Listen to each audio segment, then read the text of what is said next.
빌립보서 2장 12절로 18절까지의 말씀입니다. 저와 여러분이 한 절씩 교독했으면 좋겠습니다. 그러므로 사랑하는 자들아, 너희가 나 있을 때뿐 아니라 더욱 지금 나 없을 때에도 항상 복종하여 두렵고 떨림으로 너희 구원을 이루라. 너희 안에서 행하시는 이는 하나님이시니 자기의 기쁘신 뜻을 위하여 너희에게 소원을 두고 행하게 하시나니 모든 일을 원망과 시비가 없이 하라. 이는 너희가 흠이 없고 순전하여 어그러지고 거스르는 데 하나님의 흠없는 자녀로 세상에서 그들 가운데 빛들로 나타내며 생명의 말씀을 밝혀 나의 다름질이 헛되지 아니하고 수고도 헛되지 아니하므로 그리스도의 날에 내가 자랑할 것이 있게 하려 함이라. 만일 너희 믿음의 제물과 섬김 위에 내가 나를 전제로 드릴지라도 나는 기뻐하고 너희 무리와 함께 기뻐하리니 함께 봉독하겠습니다. 이와 같이 너희도 기뻐하고 나와 함께 기뻐하라. 아멘. 하나님 감사합니다. 이 시간 주님의 귀한 말씀 증거하기 원합니다. 성령께서 함께 해주시고 전하는 자나 듣는 자나 하나님의 은혜로 인도하여 주시며 이 말씀이 우리 신비 가운데 온전히 새겨질 수 있도록 주님 인도해 주시옵소서. 아멘. 감사드리며 예수님 이름으로 기도했습니다. 아멘. 아멘. 예수님을 따르는 성도의 삶이란 제목으로 이 시간 잠시 여러분과 하나님 말씀을 나누기 원합니다. 앞서 빌립보서 말씀을 보시면 바울은 빌립보 성도들에게 복음에 합당한 삶을 살아야 된다라고, 이 성도들에게 너희가 이 세상 가운데 살아갈 때 핍박과 고난과 어려움이 있지만 복음에 합당한 삶을 살아야 된다라고 거듭 권면하고 이야기했습니다. 그래서 교회가 하나 되어주고 성도와 성도와의 모든 관계 속에서 성도가 하나 되어져서 하나님 앞에 나아가야 된다라고 이야기를 하며, 이 하나 될 수 있는 마음을 품어야 하는데 그것이 무엇이냐면 바로 그리스도 예수의 마음이라고 바울은 증거했습니다. 하나님과 동등됨을 취하지 아니하셨던 그 겸손하신 예수님의 마음, 자신을 비워서 종의 형체, 육신의 몸을 입으신 그런 겸손의 마음, 또 자기를 죽기까지 낮추신 하나님 말씀 가운데 순종하시고 복종하신 그 겸손을 이야기를 합니다. 그리고 다시 바울은 빌립보 성도들에게 어떻게 그러면 성도가 예수님을 따라야 할지를 강력하게 권면하고 있는 말씀이 오늘 우리가 읽었던 12절부터 18절까지의 말씀입니다. 이 말씀이 빌립보 교회 성도들뿐만 아니라 저와 여러분에게도 또 우리가 교회에도 하나님께서 주시는 말씀인 줄 믿습니다. 여러분, 성도는 어떻게 예수님을 따르며 살아갈 수 있을까요? 성도는 예수님을 따르는 사람들인데 어떻게 예수님을 따라서 삶을 살아갈 수 있을까요? 옥중에 갇혀 있었던 사도 바울은 빌립보 교회 성도들을 향해서 중요한 세 가지 명령을 합니다. 세 가지 동사를 강력하게 기록을 하면서 너희가 이렇게 살아야 된다라고 이야기를 합니다. 첫 번째 말씀은 12절을 보시면 이루라라는 동사를 사용합니다. 두 번째 말씀은 행하라. 세 번째 명령은 기뻐하라라고 말씀하고 있습니다. 오늘 본문을 보시면 12절에 이루라, 14절에 행하라, 그리고 17절, 18절에 기뻐하라라고 말씀하고 있습니다. 이 세 동사의 단어들이 오늘 이 본문을 다 이루고 있는 것을 보게 되어집니다. 이 세 동사의 단어들이 오늘 우리가 성도로서 어떻게 이 땅 가운데 삶을 살아야 할지를 우리에게 다시 한번 말씀해 주시고, 바울은 또 성경은 우리가 이렇게 살아야 할 것을 다시 한번 우리에게 명령하고 있습니다. 어떻게 하면 성도된 우리가 예수님을 따라 삶을 살아갈 수 있을까요? 첫 번째로는요, 두렵고 떨림으로 우리의 구원을 이루어야 합니다. 두 번째는 모든 일에 원망과 시비가 없어야 합니다. 세 번째로 우리가 드린 헌신을 기뻐해야 한다라고 사도 바울은 또 성경 우리에게 가르쳐주고 있습니다. 성도된 우리가 예수 그리스도를 따라 삶을 살아갈 수 있도록 두렵고 떨림으로 우리의 구원을 이루어 가라라고 오늘 본문은 첫 번째 이야기를 하고 있습니다. 우리 12절로요 13절까지의 말씀을 함께 봉독하겠습니다. 그러므로 나의 사랑하는 자들아, 너희가 나 있을 뿐만 아니라 더욱 지금 나 없을 때에도 항상 복종하여 두렵고 떨림으로 너희 구원을 이루라. 너희 안에서 행하시는 이는 하나님이시니 자기의 기쁘신 뜻을 위하여 너희에게 소원을 두고 행하게 하시나니. 아멘. 본문은 그러므로라고 시작을 하고 있습니다. 앞에 5절부터 11절까지 그리스도 예수의 마음을 생각을 하면서 이 성도가 진리 가운데 이 말씀 가운데 어떻게 반응해야 될지를 다시 한번 상기시켜 줍니다. 그리고 바울이 전하고 있는 이 메시지를 통해서 우리 빌립보 교회 성도들이 또 우리가 어떻게 반응해야 될지를 다시 한번 이야기를 하고 말씀해 주고 있습니다. 바울은요, 빌립보 교회를 성도들을 너무나 사랑했습니다. 믿음으로, 하나님의 사랑으로, 또 기도로 세워진 이 빌립보 교회 성도들을 향해서 나의 사랑하는 자들아 라고 그 사랑의 마음을 담아서 그의 가르침을 여전히 따르고 있는 핍박과 고난 속에 있는 빌립보 성도들을 향해서 다시 한번 이야기합니다. 너희가 나 있을 때뿐만 아니라 더욱 지금 나 없을 때에도 내 말 가운데, 하나님 말씀 가운데 복종했던 것처럼 두렵고 떨림으로 너희 구원을 이루어 가라라고 사도 바울은 힘차게 이야기를 하고 있습니다. 두렵고 떨림으로 너희 구원을 이루라라고 이야기합니다. 영어 성경에 보니까요, work out your salvation이라고 이야기를 합니다. 현재 명령형으로 말씀을 기록하고 있죠. 이 말씀을 읽고 구원이 하나님께 있는 거 아닌가? 구원은 하나님이 다 이루어 주시는 건데 왜 구원을 바울은 여기서 이루라라고 이야기를 할까? 좀 질문이 생길 것 같습니다. 인간의 노력으로 구원을 받을 수 있는 것일까? 아닙니다. 여러분, 구원은요, 인간의 노력으로, 우리의 어떤 선한 행실과 우리 어떤 노력으로도, 돈으로도, 명예로도, 우리의 지식으로도 얻을 수 있는 것이 아닙니다. 오직 구원은 여러분 너무나 잘 아시듯이 예수 그리스도의 십자가, 그분의 죽으심과 부활하심을 믿고 그분을 주로 내 마음 가운데 모신 성도들에게만 주어지는 하나님의 은혜의 선물입니다. 그렇다면 바울은 왜 성도들에게, 빌립보 교회 성도들에게 두렵고 떨림으로 너희 구원을 이루라라고 왜 명령했을까요? 이 말은요, 하나님의 은혜로 구원받은 그런 삶을 나타내라는 것입니다. 하나님의 은혜로 구원받은 자의 삶을 세상 가운데 믿지 않는 자들에게 증거하고 나타내라고 바울은 이야기를 하고 있습니다. 성도로서 이 땅 가운데 구원받은 자의 모습을 너희가 이제 증거하라라고 이야기를 하는 것입니다. 특별히 바울이 여기서 이루라라는 단어를 사용했을 때 카테르 가조마이라는 단어를 사용했습니다. 카테르 가조마이라는 단어는요, 연습하다, 실습하다, 실천하다, 이런 뜻을 가지고 있습니다.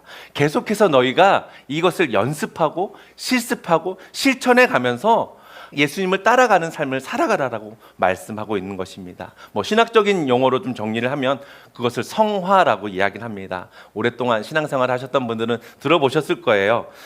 영어로는 sanctification이라고 이야기하는데, 거듭남을 체험한 성도들이 일생을 살면서 하나님 앞에 가는 그날까지 예수님을 따라감으로써 정말 예수님을 조금씩 닮아져 가는 그 과정을 성화라고 이야기를 합니다. 우리가 이렇게 기록을 하고 있죠. 코람 데오, 코람 문도. 하나님 앞에서, 세상 앞에서 구별된 삶으로 성도가 하나님 부르신 그날까지 그렇게 끝까지 인내하며 살아가라라고 사도 바울은 우리에게 말씀하고 있는 것입니다. 성화에는요, 세 가지 단계가 있는데요. 과거에 우리가 예수님을 믿는 순간, 그 순간 하나님께서 너희를 의롭다고 하시는 거룩하게 되어지는 순간이 있고, 지금 현재 우리가 매일매일 구별된 곳에, 구별된 장소에 예수님을 따라가기 위해서 우리가 그렇게 몸부림치는 가운데 우리가 성장해가는, 조금씩 성장해가는 과정이 오늘 현재이고요. 또 미래에 우리가 하나님 앞에 서는 그날 그리스도 예수 안에서 완전하게 되어져서 우리가 성도의 구원을 목격하고 하나님 앞에 나아가는 것을 성화의 세 단계로 구분하고 있습니다. 바울은요, 12절에 너희 구원을 이루라, 현재형 명령어로 기록함으로써 빌립보 교회 성도들은 계속해서 이 성화를 위해서 날마다 세상 앞에서 주님을 닮아가고 주님을 따르는 정말 코람데오, 코람문도의 삶을 살아가라라고 바울은 오늘 이 말씀을 통해 이루라라는 단어를 통해서 말씀하고 있습니다. 그런데 이것을요, 두렵고 떨림으로, 하나님의 강력한 임재 가운데서, 구약의 성경을 말씀을 보면 이스라엘 백성들이 두렵고 떨리는 마음으로 하나님을 경외하는 마음으로 하나님 앞에 섰습니다. 날마다 그 하나님의 임재가 오늘 우리 삶 가운데, 성전된 우리 삶 가운데 임하는 것을 기억하며 하나님을 경외하는 자로서 하나님 앞에서 땅한 존경을 드리면서 정말 두렵고 떨리는 마음으로 너희가 그렇게 살아가라라고, 성도가 그렇게 살아가라라고 다시 한번 말씀하고 있는 것입니다. 코람데오라고 이야기를 하는 것이죠. 주중에 책을 보다가요, 선의 갇힌 인간, 선 밖의 예수라는 책을 좀 보다가 챕터 7에 보시면 이런 챕터가 있었어요. 그리스도는 좋지만 크리스천들은 싫다. 형의 결혼식 가운데 동생이 축하 메시지를 전했던 내용입니다. 동생이 이렇게 이야기를 했대요. 여기 계신 모든 분들께 솔직히 이야기를 하는데 저는 형을 원래 좋아하지 않습니다. 저의 평생 물과 기름으로 어울리지 못하고 하루가 멀다 하고 싸웠죠. 지금도 저희는 여러모로 정말 다릅니다. 하지만 형이 형수님을 만난 날부터 형이 좋아지기 시작했습니다. 형이 형수님과 함께할수록 함께하고 싶었습니다. 형이 형수님과 함께할수록 형에게서 좋은 모습이 나타나기 시작했습니다. 신부와 함께 있기만 해도 신랑에게서 최상의 모습이 나오는 것처럼 예수님과 함께 있기만 해도 우리 안에서 최상의 모습이 나온다는 것을 생각하시며 세상 가운데 하나님 앞에서 또 세상 앞에서 그렇게 우리의 구원을 이루어가는 저와 여러분이 되길 소망합니다. 형수 때문에 형의 모습이 변화되어서 형이 좋은 사람이 된 것처럼 우리의 모든 죄를 사하시고 십자가로 구원을 이루셔서 우리에게 선물을 주신 또 우리와 함께 하신 임마누엘 예수 그리스도를 우리가 함께 바라보며 세상 가운데 세상의 삶을 사는 사람들 앞에서 예수님을 닮아가는 참된 성도로서 예수님 앞에 예수님을 따라가는 참된 성도로서 우리가 끊임없이 연습하고 끊임없이 실천하며 그 말씀 가운데 순종하며 우리의 구원을 이루어갈 수 있는 우리가 교회 모든 성도님들이 되시길 예수님의 이름으로 축원합니다. 이것이 사도 바울이 빌립보 교회 성도들에게 또 저와 여러분에게 동일하게 주시는 하나님의 귀한 말씀입니다. 우리 13절도 한 번 더 읽어보도록 하겠습니다. 너희 안에서 행하시는 이는 하나님이시니 자기의 기쁘신 뜻을 위하여 너희에게 소원을 두고 행하게 하시나니. 아멘. 여기서 보시면 너희 안에 행하시는 이는 하나님이시다라고 말씀하고 있습니다. For it is God who works in you 라고 이야기를 하고 있습니다. 12절의 말씀과 13절의 말씀을 보시면 이 일을 이루어 가시는 주체가 누구인지를 보게 되어집니다. 우리의 구원을 이룰 수 있도록 우리를 통해서 역사하시는 분이 누구신지를 우리는 볼 수 있습니다. God who works in you라고 말씀 가운데 기록하고 있습니다. 바로 하나님께서 우리 안에 역사하셔서 이 일을 이루시겠다라고 말씀하고 있는 것입니다. 하나님께서 내 안에 역사하시기 때문에 우리가 이제는 work out 할 수 있다는 것입니다. 13절은 work in이라고 하고 12절은 work out이라고 하죠. 하나님께서 우리 안에 역사하셔서 우리가 work out 할 수 있도록 하나님께서 역사해 주시고 하나님께서 도와주신다라고 말씀하고 있는 것입니다. 우리 삶 속에서 예수님을 닮아가기 위해서 끊임없이 연습하고 실천할 수 있도록 성령 하나님께서 우리 안에 역사하셔서 워킹하시기 때문에 우리의 능력으로는 할 수 없지만 이 일을 누가 이루신다고요? 그렇죠. 하나님이 이루십니다. 하나님이 이루시겠다고 하나님이 워킹하셔서 하나님이 이루시겠다라고 말씀하고 있는 것을 우리는 이 말씀을 통해 다시 한번 바라보게 되어집니다. 사랑하는 성도 여러분, 구원의 길을 가는 것은요 넓은 길이 아닙니다. 좁은 길을 우리가 걸어갑니다. 쉬운 길이 아니죠. 고난의 길입니다. 이 길을 걸어가는 우리는 우리를 너무나 사랑하셔서 우리를 온전한 하나님의 자녀로 다듬어 가시기 위해서 하나님의 선한 뜻이 우리 가운데 이 길 가운데 숨겨진 것을 바라보아야 합니다. 구원은 받았지만 여전히 연약하고 부족한 우리를 성령께서 붙들어 주셔서 우리가 이 길을 걸어가게 하셔서 먼 훗날 우리가 정말 예수님 앞에 서는 그날까지 예수님을 닮아가게 하시는 신앙의 여정이 우리 삶 가운데 우리가 성도의 길을 걸어가는 것이 우리의 신앙의 여정이라고 오늘 말씀은 우리에게 전해주고 있습니다. 우리는 하루아침에 정말 예수님처럼 바울처럼 그렇게 될 수 없는 자들입니다. 하지만 분명한 것은 우리가 주님 앞에 서는 그날 저와 여러분 하나님 앞에 부끄럽지 않는 예수님을 닮아가는 하나님의 자녀로서 서게 될 줄 믿습니다. 우리 옆 사람에게 이렇게 한번 고백해 볼까요? 하나님께서 일하십니다. 이 일을 함께 걸어갑시다. 아멘. 두 번째로요, 성도된 우리가 예수 그리스도를 따라 삶을 살아갈 수 있는 것은 모든 일에 원망과 시비가 없어야 합니다. 모든 일에 원망과 시비가 없어야 한다라고 성경은 우리에게 말씀하고 있습니다. 우리 14절로 16절까지의 말씀을 함께 봉독하겠습니다. 모든 일을 원망과 시비가 없이 하라. 이는 너희가 흠이 없고 순전하여 어그러지고 거스르는 세대 가운데서 하나님의 흠없는 자녀로 세상에서 그들 가운데 빛들로 나타내며 생명의 말씀을 밝혀 나의 다름이 헛되지 아니하고 수고도 헛되지 아니하므로 그리스도의 날에 내가 자랑할 것이 있게 하려 함이라. 아멘. 빌립보 교회 성도 가운데 교회 분열을 야기하는 문제들이 있습니다. 교회 안과 밖에서 원망하는 소리가 있었습니다. 잘잘못들을 따지는 일들이 발생하고 있었습니다. 따라서 바울은 빌립보 교회를 향해서 다시 한번 강력하게 권면합니다. 모든 일에 원망과 시비가 없이 하라라고 빌립보 교회를 향해서 또 우리를 향해서 말씀하고 있습니다. 여러분, 원망은요, 낮은 목소리로 주절주절 거리는 것입니다. 불평과 원망으로 이루어진 뒷담화입니다. 끊임없이 불평하는 나쁜 태도입니다. 성경 주석에는요, 이렇게 이야기를 하고, 투덜대거나 비밀스럽게 말하고 누군가에 대해서 지도자 리더들에게 이야기를 하는 거죠. 험담하며 불평하는 것입니다. 이러한 일들은 화합과 선한 의지 대신 악한 의지를 촉발하는 일종의 불평이다라고 말씀을 또 기록하고 있습니다. 사도행전 6장 1절에 보시면 이렇게 기록하고 있습니다. 그때의 제자가 더 많아졌는데 헬라파 유대인들이 자기의 과부들이 매일의 구제에 빠짐으로 히브리파 사람을 원망하니. 초대교회가 한참 성장하고 있는 가운데 헬라파 과부들이 매일매일 구제 가운데 명단이 누락이 되었다는 것입니다. 날로 부흥하고 성장하고 있는 이 초대교회 가운데도 문제가 발생했는데 그것이 교회가 구제한 일을 감당하는 데 있어서 헬라파 유대인들, 그 과부들만 제외됐다는 것입니다. 그래서 이들이 히브리파 사람들을 원망했다라고 말씀을 기록하고 있습니다. 어쩌면 이 원망이 정당화될 수 있는 것 같습니다. 여러분들 보시듯이 불공평하기 때문입니다. 여러분, 사람은 악한 존재이죠. 따라서 원망에서 시작된 자기중심적인 마음이요, 비판이라는 장치를 통해서 자기 이익을 선동하여 교회의 분열을 조성하기도 합니다. 비판이라는 장치를 선동해서 이게 자기 이익을 도모하려는 교회 분열을 야기할 수 있다는 것을 우리는 바라볼 수 있습니다. 그래서 신약 성경에서 원망이라는 단어, 공구스모스라는 단어인데요, 이 단어를 쓸 때 윤리적으로 아주 나쁜 뜻, 윤리적으로 아주 이건 나쁜 것이다라는 것을 사용할 때 공구스무스라는 단어를 사용합니다. 바로 오늘 이 말씀이 기록된 원망이라는 단어가 바로 이 공구스무스라는 단어입니다. 이 원망의 문제를 해결하기 위해서 초대교회가 행한 일이 무엇이죠? 성령과 지혜가 충만한 사람, 칭찬받는 7사람을 택합니다. 7명의 집사님을 선출하는 것입니다. 그 명단이요, 스데반, 빌립, 브로고노, 니가노르, 디몬, 바메나, 니골라.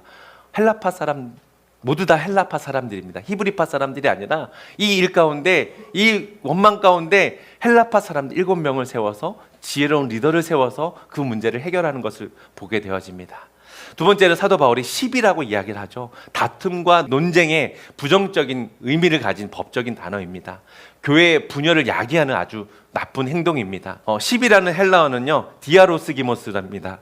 악한 생각으로부터 불안한 생각이나 의심, 또 논쟁과 다툼을 나타내는 단어입니다. 사도 바울은 빌립보 교회 성도들 가운데 거짓 교사에게 영향을 받아서, 오늘날 같은 이단 같은 사람들이죠, 거짓 교사들에게 영향을 받아서 그들이 시비를 걸고 있는 것을 볼 수 있었습니다. 교회를 온전하게 세우는데 참으로 오랜 세월이 걸립니다. 하지만 여러분 너무 잘 아시듯이 교회가 분열되어지고 와해되는 데는 한순간인 것을 우리는 바라보게 되어집니다. 바울은 빌립보 교회의 공동체의 분열을 가지고 오는 이 무익한, 이 논쟁을 일으키는 자들을 향해 아주 강한 어조로 이야기합니다. 얼마나 화가 났는지 아마 당시 말로 아마 욕을 하신 것 같아요.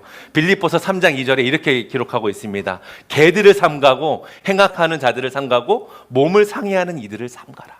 개들을 삼가라라고 이야기합니다. 우리말로 하면 개 띠띠 이거죠. 네, 한 달 전쯤인 것 같아요.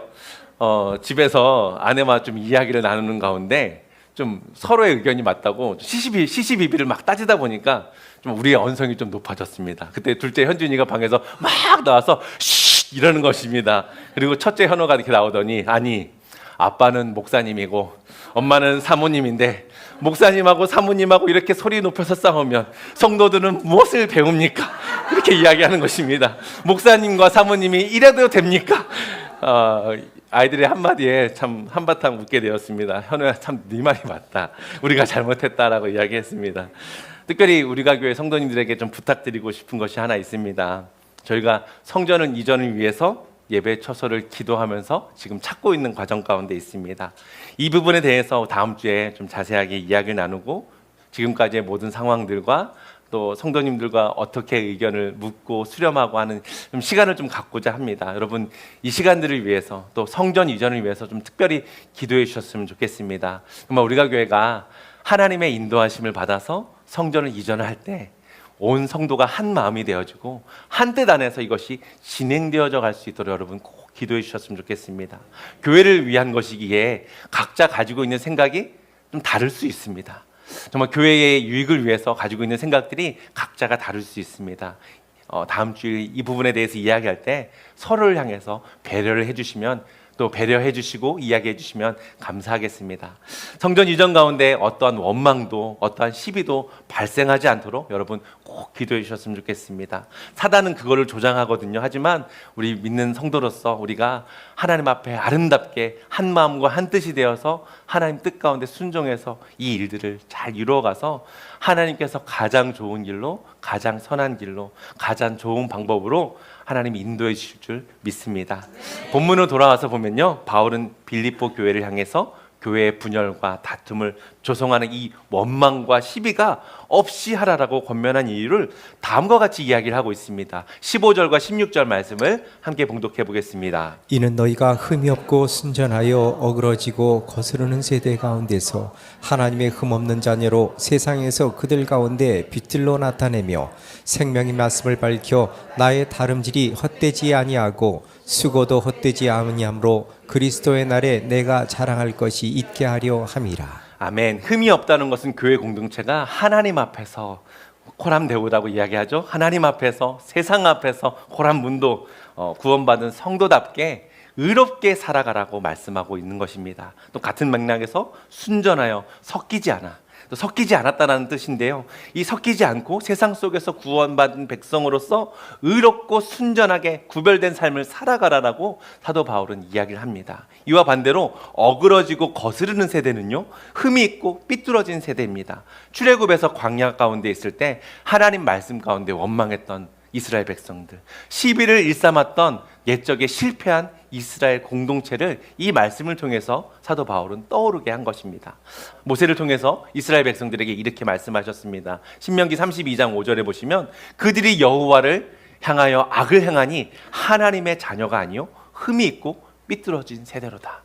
하나님께서 모세를 통해서 말씀하시는데요, 그 원망과 시비 가운데 하나님 앞에 불평하고 이스라엘 공동체를 와해시키는 그들을 향해서 너희가 하나님의 자녀가 아니라라고, 그들이 흠이 있고 삐뚤어진 세대라고 하나님께서 말씀하셨습니다. 어그러지고 거스르는 세대, 흠이 있고 삐뚤어진 세대는 오늘날에도 또 당시에도, 바울이 편지를 기록했던 당시에도 예수님을 거부하는 세상을 또 가리켜 말씀하고 있는 것입니다.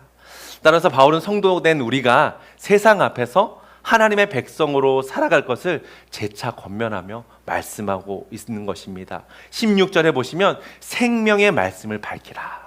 As you hold out the word of the life 이라고 이야기하고 있습니다. 생명의 말씀을 밝히라 라고 이야기했습니다. 생명의 말씀을 붙들어라 라고 말씀하고 있습니다. 어두운 곳에서 횃불을 붙잡고 그 길을, 횃불 앞에 빛을, 내 길 앞에 비출 때 우리가 빛 가운데로 걸어갈 수 있는 것 같이 어두운 세상 가운데 빛의 자녀들이 빛 가운데를 인도하는 하나님의 말씀을 붙들고 이 말씀을 길을 비추어서 이제 좁고 험한 그 예수 그리스도를 따라가는 그 성도의 삶을 이제 너희가 따라 살아가며 그 길 가운데 나아가야 한다라고 사도 바울은 우리에게, 성경은 우리에게 말씀하고 있습니다. 다윗이 고백하지 않았습니까? 주의 말씀은 내 발의 등이요 내 길의 빛이니이다. 주의 말씀이 무엇이라고요? 내 발의 등이요 내 길의 빛이니이다. 다윗이 고백하지 않았습니까? 이 고백이 저와 여러분의 고백이 되길 소원합니다. 또 이 말씀대로 우리가 말씀의 빛을 날마다 비추어서 성도가 나아가는 그 길, 좁고 험한 그 길을 예수님과 함께 동행하며 믿음으로 이 말씀 가운데 순종하며 걸어갈 수 있는 저와 여러분이 되길 소망합니다. 우리 옆 사람과 함께 이렇게 고백해 봅시다. 말씀 붙들겠습니다. 금요일 날 오신 분들은 기억하실지 모르겠는데 알레테이아를 붙들겠습니다. 알레테이아 기억하세요? 네, 진리 예수님에 대해서 이야기를 하셨어요. 진리가 알레테이아라고 말씀하시면서 선교사님이 예수님에 대해서 말씀해 주셨습니다. 우리가 참된 하나님의 말씀을 붙들고 참된 진리 대신 예수님 말씀 붙들고 빛 가운데 거할 수 있는 우리가 교회 모든 성도님이 되길 소망합니다.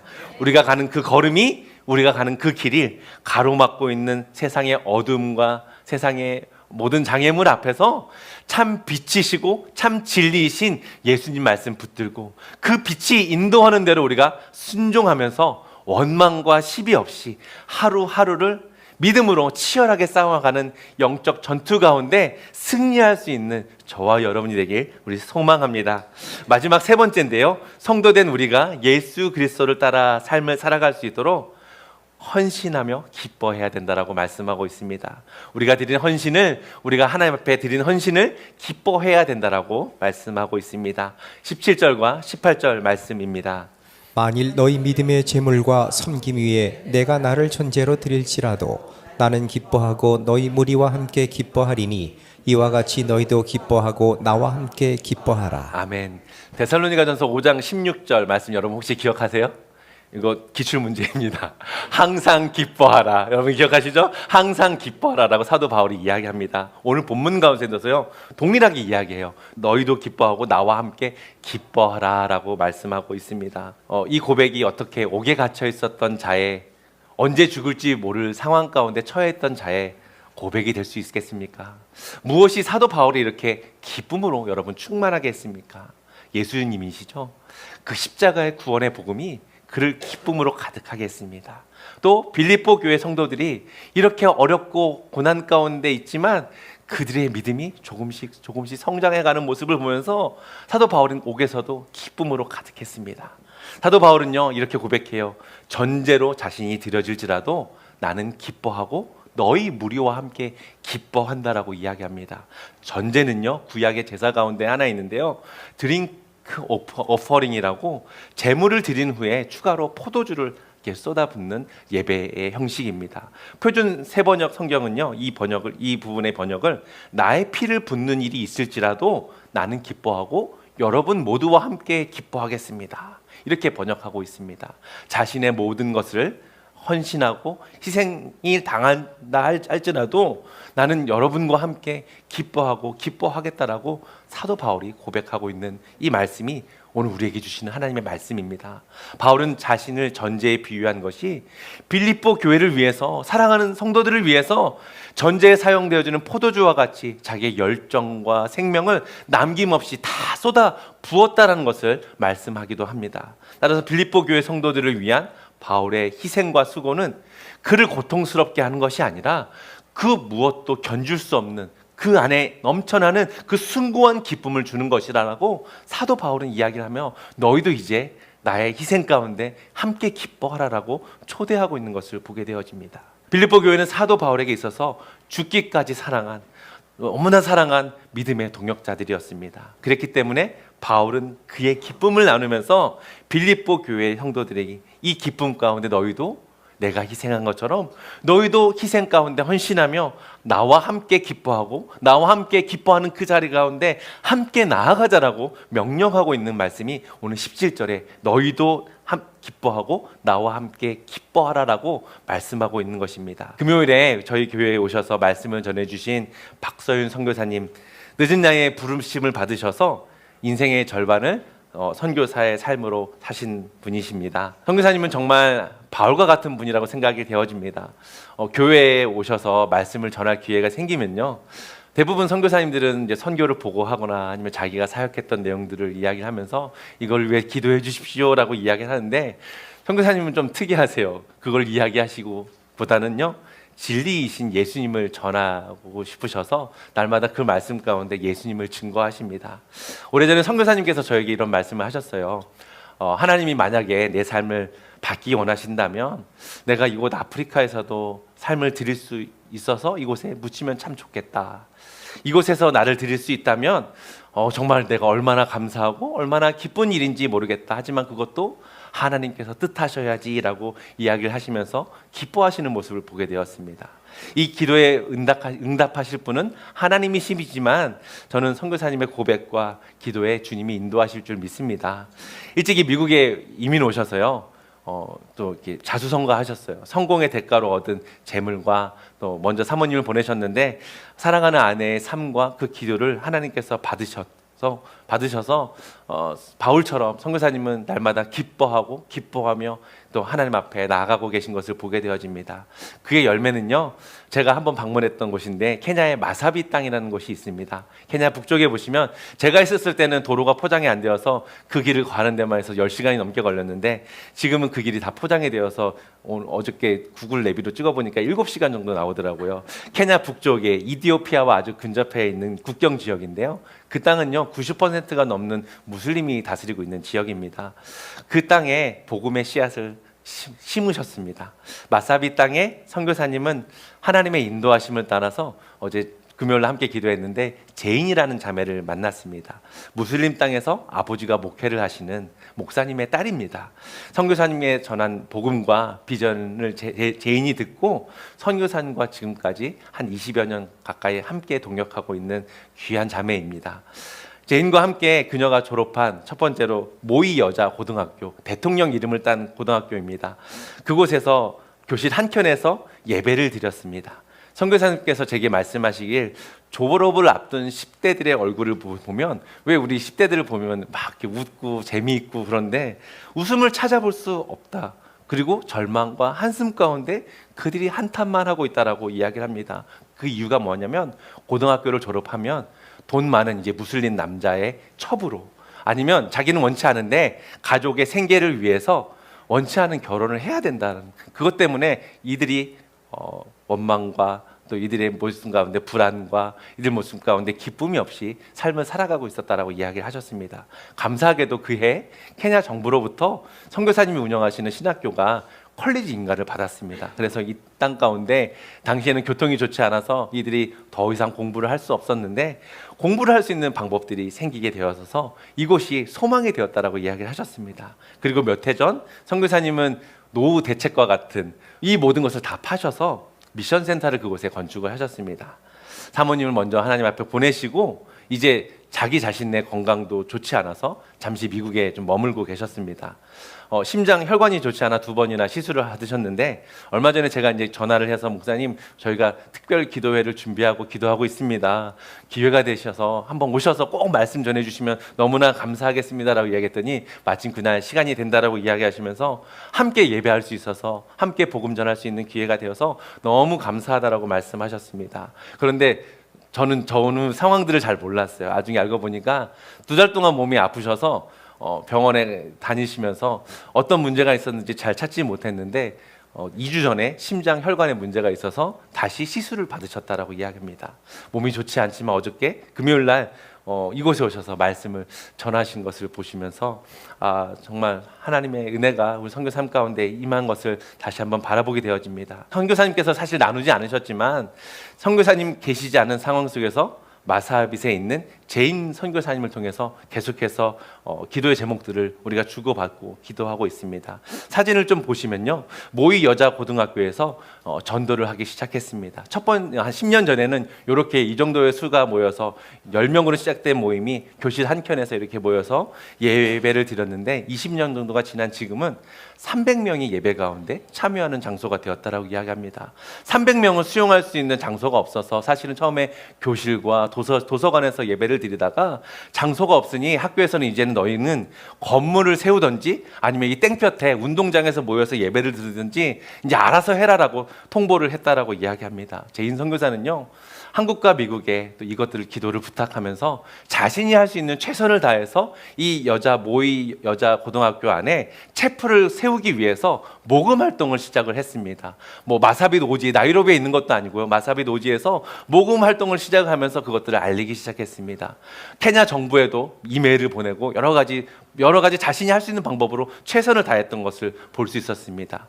제인의 모금 활동을 이 소식이 케냐 정부의 크리스찬 여자 지도자에게 들리게 되었고 정부 관료들이 이것을 정말 방문해 보겠다라고 이야기하면서 그들이 헬리콥터를 타고 와서 이 모든 상황들을 보고 듣게 되었습니다. 채플 건립은요, 선교사의 도움 없이 그 다음 사진을 보시면 스스로의 힘으로 하나님께서 도우심 가운데 진행되어져서 이렇게 300명 정도가 참여할 수 있는 예배당이 그곳에 세워졌습니다. 90%가 넘는 이 무슬림 땅에 이 성전은 하나님의 복음을 전할 수 있는 전초의 기지가 되었고, 소망을 잃고 절망 가운데 살아가고 있는 10대들에게 예수 그리스도를 증거할 수 있는 귀한 성전이 되었습니다. 사랑하는 성도 여러분, 김 목사님도 저도 우리 성도님들의 헌신과 교회가 아름답게 지금까지 이렇게 세워진 것에 너무나 감사하고 있습니다. 저도 목사님도 우리가 교회가 더 아름답게 세워지기를 하나님 앞에 기도하며 하나님께서 주신 소망을 바라보며 기도하고 날마다 있습니다. 또 사도 바울 선생님을 우리가 감히 따라할 수 없지만, 혹시 이번 성전 이전이 저희들의 삶 가운데 하나님께서 원하시는 것이 있으면 기꺼이 기쁨으로 헌신하며 드리겠다는 마음도 잠시 나눴었습니다. 이번 성전 이전에 관한 모든 것이 저와 김 목사님의 기쁨이 되길 소망하며 하나님의 기쁨이 되길 소망합니다. 또 우리가 교회 온 성도님들이, 모든 성도님들이 이 기쁨 가운데 정말 기쁨으로 하나님께서 인도하심을 바라보면서 우리가 이 기쁨이 모일 때마다 임하여서 하나님 앞에 우리의 기쁨을 드릴 수 있는 저와 여러분이 되길 정말 소망합니다. 2년 전에 이 교회를 세우기 위해서 정말 수고하시고 헌신으로 기쁨으로 섬기신 우리 성도님들의 삶을 통해서 하나님께서 일하셨듯이 이 교회를 이전하는 일, 또 교회 가운데 역사하는 모든 일을 통해서 우리에게 드린 헌신으로, 우리가 하나님 앞에 드린 기쁨으로 하나님께서 행하시고 이루실 줄 믿습니다. 그렇게 함께 마음을 모아주시고 그렇게 함께 힘을 합하여서 성전 이전 가운데 함께 기쁨으로 헌신할 수 있는, 기쁨으로 마음을 드릴 수 있는 저와 여러분이 되길 소망합니다. 하나님께서 일하고 계시다고 여러분 꼭 기도해 주시고, 하나님께서 이 일을 위해서 기쁨으로 우리가 한 마음과 한 뜻이 되어서 원망과 시비 없이 모두가 한 마음으로 이 일을 이루어질 수 있도록 하나님 함께 해달라고 꼭 간절히 기도해 주시기 부탁드립니다. 말씀을 좀 마무리하겠습니다. 사도 바울은 목숨을 주어도 결코 아깝지 않은 사랑하는 빌립보 교회 성도들을 향해서 세 가지를 권면합니다. 예수님을 따르는 성도들은요, 두렵고 떨림으로 너희의 구원을 이루어라라고 말씀하고 있습니다. 하나님 앞에서, 세상 앞에서 거룩한 성도의 모습을 구별된 삶으로 하루하루 살아가며 예수님 앞에 서는 그날까지 예수님을 닮아가기 위해서 너희가 그렇게 연습하고 실천해 가라라고 말씀하고 있습니다. 두 번째로, 예수님을 따르는 삶은 모든 일에 원망과 시비가 없어야 된다라고 말씀하면서, 원망과 시비는요, 공동체를 무너뜨리는 사단의 악한 전략임을 기억하며 어그러지고 거스르는 세대 가운데 성도가 하나님의 생명의 말씀을 붙들고 그 말씀의 불을 비춰서 좁고 험한 이 생명의 길을 함께 믿음으로 걸어가라라고 사도 바울은 말씀 우리에게 다시 한번 전해주고 있습니다. 예수님을 따르는 성도의 삶은 헌신을 기뻐해야 된다라고 이야기합니다. 사도 바울은 자신의 생명을 들여서 빌립보 교회가 믿음으로 세워진다면 그것이 참 기쁨이 된다라고 고백하고 있습니다. 이 기쁨의 고백에 빌립보 교회 성도들이 함께 참여해서 이 기쁨 가운데 참여한 것이 구원받은 성도, 예수 그리스도를 따라가는 성도의 삶이라고 사도 바울은 우리에게, 성경은 우리에게 다시 한번 말씀해 주고 있습니다. 성도된 우리는 예수님을 따라가는 주님의 제자인 줄 믿습니다. 성도된 우리는요, 참 진리이신 예수님을 따라가는 주님의 자녀임을 믿습니다. 부족하고 연약해서 우리는 때론 넘어질 수 있습니다. 괜찮습니다. 다시 그 길을 비춰주시는 하나님 말씀을 붙들고 이 말씀의 불을 비춰서 그 구원의 길, 생명의 길, 그 십자가의 길, 혼자 가는 길이 아니라 온 성도가 함께 그 길을 믿음으로 걸어가는 것이 예수님을 따라가는 성도된 삶이라고 성경은 우리에게 말씀하고 있습니다. 군대에서 완전 군장을 하고 밤새 천리 정도를 행군하는 훈련을 합니다. 갑작스럽게 합니다. 아무것도 보이지 않는 캄캄한 길을, 무겁고 힘든 길을, 무거운 짐을 지고 한 걸음 한 걸음 걷다 보면 졸다가 넘어지는 사람도 있습니다. 짐이 무거워서 낙오하려는 사람들도 있습니다. 또 군화 때문에 발이 아파서 그 길을 걷기가 힘든 사람들도 마주하게 되어집니다. 하지만 이 모든 길과 훈련 가운데 함께 걸어갈 수 있는 전우가 있기 때문에 그 길을 걸어갈 수 있는 것을 경험하게 되어집니다. 넘어지는 자들 다시 일으켜 세워주고요, 무거운 짐을 함께 메어지고 걸어갑니다. 걸을 수 없는 사람은 이 인상에 그를 붙들어주고 그가 걸어갈 수 있도록 도와줍니다. 그리고 밤새 이 힘들고 고된 길을 걷다 보면, 이 고된 훈련들을 강행하다 보면 마침내 도착해야 할 곳에 모두가 당도하는 것을 볼 수 있었습니다. 어그러지고 거스르는 세대 가운데 살아가고 있는 성도된 우리가 예수님을 따르는 성도의 삶을 하루하루 이렇게 살아가는 것, 정말 치열한 영적 전투 가운데 무거운 짐을 지고 상처난 몸을 이끌고 밤새 걸어가야 하는 천리길과 같지만, 이 길을 동행하는 믿음의 동역자를 바라보며 이 믿음의 동역자의 사랑의 수고와 헌신, 그리고 이 일을 이루어 가시는 성령 하나님의 역사가, 하나님의 보이지 않는 손이 저와 여러분을 붙들고 있기 때문에 우리는 이 어둡고 정말 힘든 이 고된 길을 말씀의 빛을 비추어서 함께 믿음으로 걸어가다 보면 마침내 구원이라는 하나님의 그 승리가 완성되는 그날을 우리가 목격하고 마주하며 그날까지 우리가 걸어갈 수 있는 것이 우리의 믿음의 동역 가운데 우리 교회 안에 일어나게 되어지길 소망합니다. 끝날까지 예수님의 말씀 붙들고 예수님과 함께 동행하며 주와 함께 동행할 수 있는, 정말 예수님을 따라가는 성도의 삶을 살아갈 수 있는 저와 여러분이 되길 소망합니다. 날마다 구원을 이루시고요, 원망과 시비 없이 모든 일을 하시고 날마다 헌신 가운데 우리가 기쁨으로 동참할 수 있는 예수님을 닮아가는 주님의 거룩한 제자가 되길, 또 하나님 앞에서, 말씀 앞에서, 세상 앞에서 우리가 당당하게 설 수 있는 하나님의 참된 구별된 성도된 저와 여러분이 되길 소망합니다.